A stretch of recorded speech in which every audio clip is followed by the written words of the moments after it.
Ladies and gentlemen, welcome aboard the Wright Flyer. As always, this is your captain, Randy Wright speaking, and I'd like to take this opportunity to personally thank you for choosing to fly over the friendly airwaves here with us at our state-of-the-art radio program, Radio Aviation Excellence, the Wright Flyer. Well, folks, without any further ado, let's go ahead and delve into the topic of du jour for this program. Well, things just are going from bad to worse for the Biden administration. This all ties directly into that disastrous press conference he had the other day. He appeared to be a little disconnected from reality. He didn't seem to really know quite what was going on, and all of that was just playing in a way that really didn't help him much. It doesn't help the leftist cause, that their narrative, that their agenda just isn't catching on with the American people. And how can it catch on with the American people when we've had so many problems? So, how is this going to play out for the Biden administration? Well, pretty badly, actually. Pretty badly indeed. This one comes to us from the Daily Caller by Michael Ginsberg, and it's a recent poll, one that has been very cherry-picked to be the most beneficial to Biden that it could be, and it's disastrous. To put it lightly, it is disastrous. And of course, we know that it's going to be a walking disaster because even the salivating legacy media, the graduates of Pavlov's School of Journalism, are not even able to carry water for Joe. And he's even made things worse for the left because, as you know, the narrative that they've been foisting upon us since the close of the 2020 election cycle is that, it's insurrection to question the election results. And good old Biden himself has already preemptively questioned the results of the 2022 midterms, the ones that are coming up this November, because his attempts and schemes to federalize our whole electoral process fell through because the filibuster remained in place. But here it is, a poll finds that less than half of Democrats want Biden to run for re-election. Ouch. Ouch. That one hurts, and I'm sure it hurts for Biden and his ilk, because they thought that they had a chance here to promote the most popular president that the world could ever have, smiling Joe Biden, old man who, how could he be offensive? Well, he is offensive. He's offensive because he's a radical leftist dingbat. But here we go. Only 48% of Democrats want President Joe Biden to run for re-election in 2024, a poll released Thursday by the Associated Press found. Now, what makes that interesting, folks, is that the Associated Press is clearly on the side of Biden.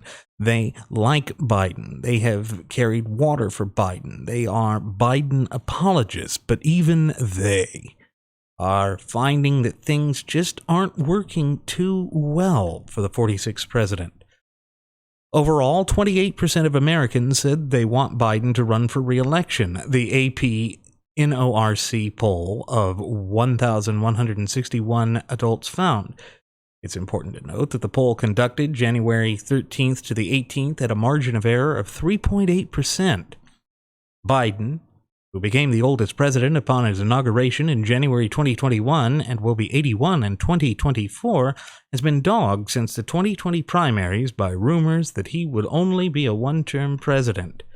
And he really should be even less than a one-term president. Of course, that's wishful thinking on my part, but let's stop and think about this. Biden is not in the best of health.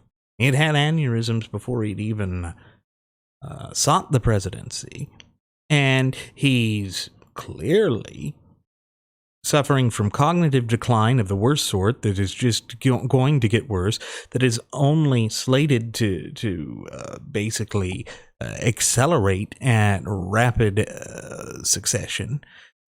And he's just a puppet The main thing is he's just a puppet. He's carrying out all of the wills, whims, and desires of the real ones that are behind him, the Fabians.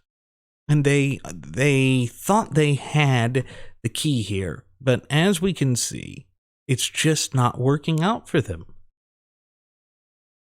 The poll found that only 28% of Americans were extremely or very confident that Biden has the mental capability to serve effectively as president, and only 25% were extremely or very confident that Biden is healthy enough to serve effectively as president. It just can't get past that, folks. It's awful.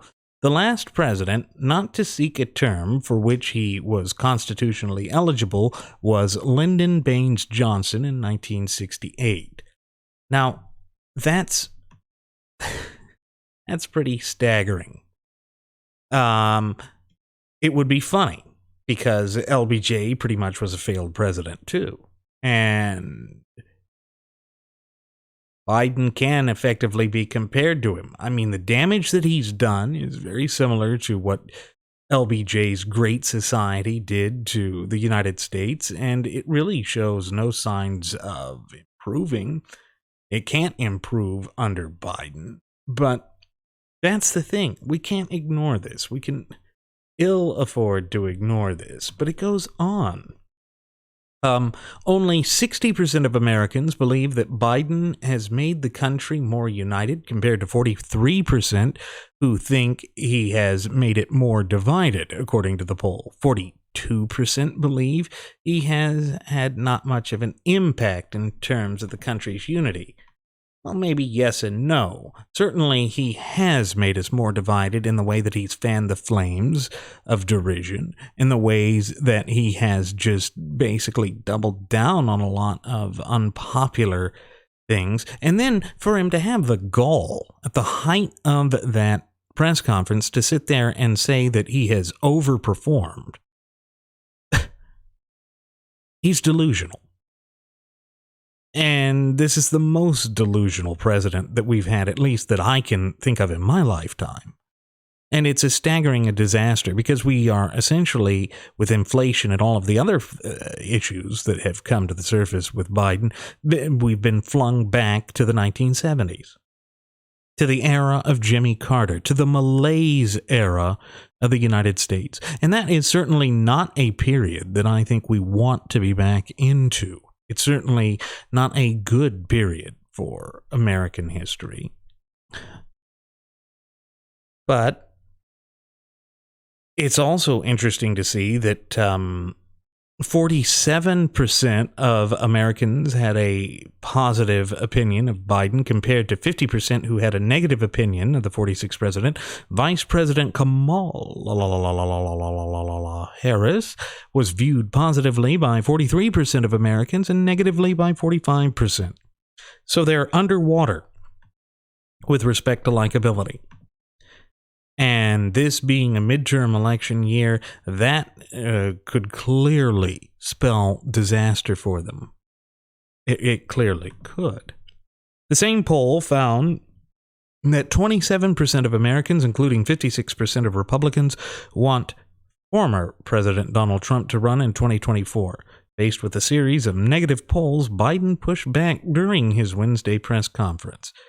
"I don't believe in polls," he said, when asked about declining support from moderate and independent voters. Yeah?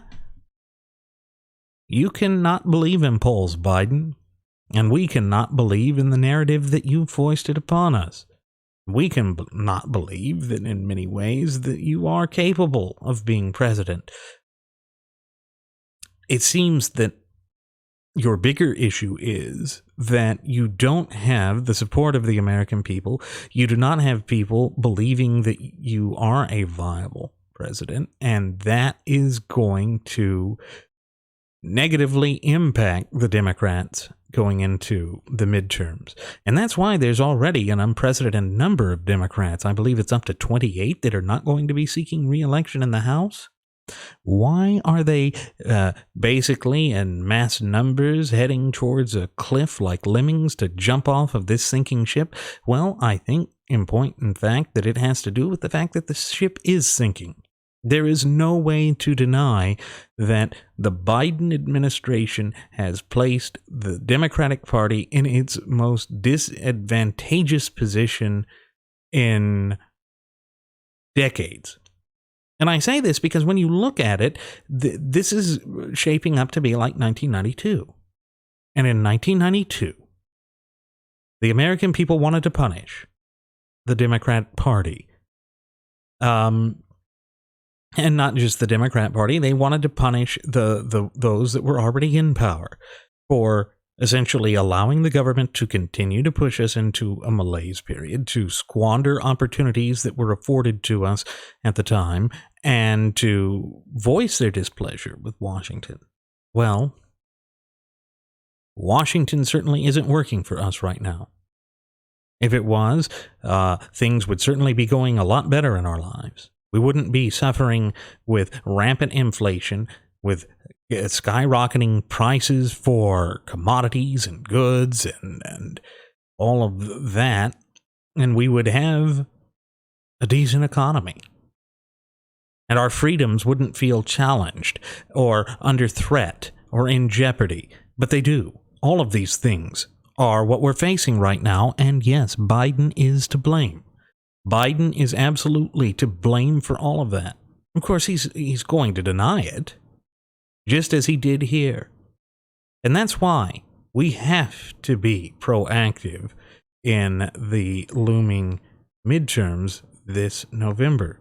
We have to send a resounding message to those who have been foisting this false narrative on us, to let them know that, hey, look, we're not going to put up with that. And we shouldn't have to put up with that. We won't. With that said, ladies and gentlemen, I want to thank you for choosing to fly over the friendly airwaves with us here at Radio Aviation Excellence, the Wright Flyer. I hope to see you again next time. Please do take care. See ya.